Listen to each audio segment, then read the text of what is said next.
my life celebrating my birthday. So for today's mini vlog, June 2, 2025, araw ng Lunes, sinundo namin na nag-iisa naming unikaihan na si Fame para makasamang celebrate ang birthday ko para bukas. Pero talaga namang may taglay, nakukulitan tong batang to. Pilit talagang sumasabit yung kamay sa jeep. Abay, buti na lang walang banakal yung kiligili at hindi madumi. So tinanghali na nga kami pagdating sa bahay kasi dumaan pa kami sa grocery, kaya pag uwi, diretso prepare na lang yung mga gamit kasi yung binook namin na staycation ay alas 2. So buti na lang may nag-accept agad nung Grab kaya nakasakay kami kaagad. Kaya naman tara na, let's go to the moon!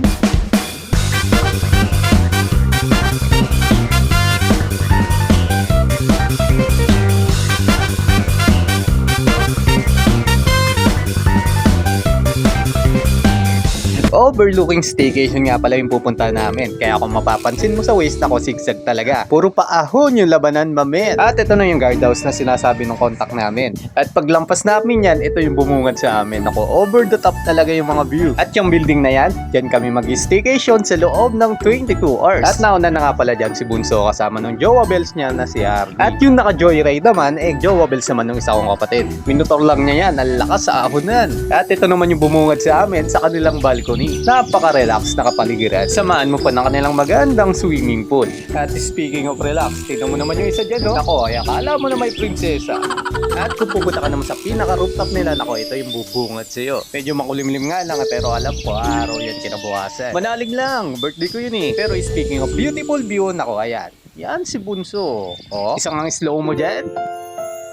Oh, di ba? Gandang dilag. Pero dati nung bata, binubukayo lang yan. Kanya-kanya na nga tawa ng mga gawa at mga nagsisigutom na. At habang busy ang iba sa mga gagayatin sa mga ibang lulutuin, ay magtitinola muna ang inyong lingkod. Masarap nga magluto dito kasi nakaka-province vibe. Binilisan ko na lang talaga magluto dyan at nagkakagutom na talaga. O, di ba? Mala Chef Boy Logro lang, oh.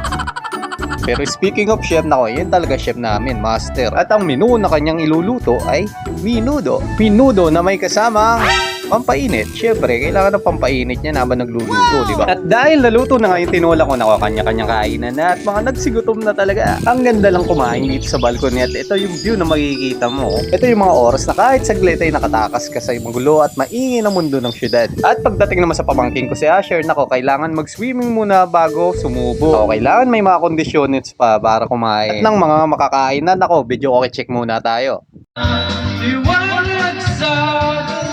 O diba, incognito kagad yung bana. At pagkatapos makakain ng lahat, nako, prepare na tayo para mag-swimming. At ito na nga yung sinasabi ko, pag mga gantong lakad talaga, imposibleng wala ka talaga maiiwan. So wala nga sa bag yung short ng pang-swimming ni Pame. Nako, pare-pares pa naman yung suot namin, tapos siya walang short. Nagbihis na nga kami tatlo dyan, pero itong batang to, nako, gusto pa talaga mag-TikTok.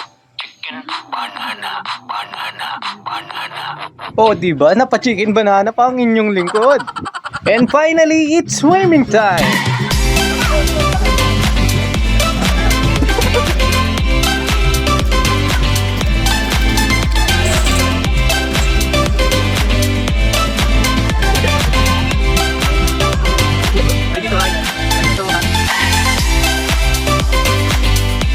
Kaya naman puputulin ko lang at hanggang dito na lang muna at napaparami na naman ang daldal ng inyong lingkod. Abangan na lang bukas sa mga kaganapan sa mismong araw ng aking kaarawan. Dito lang yan sa aming road to forever. Bye-bye!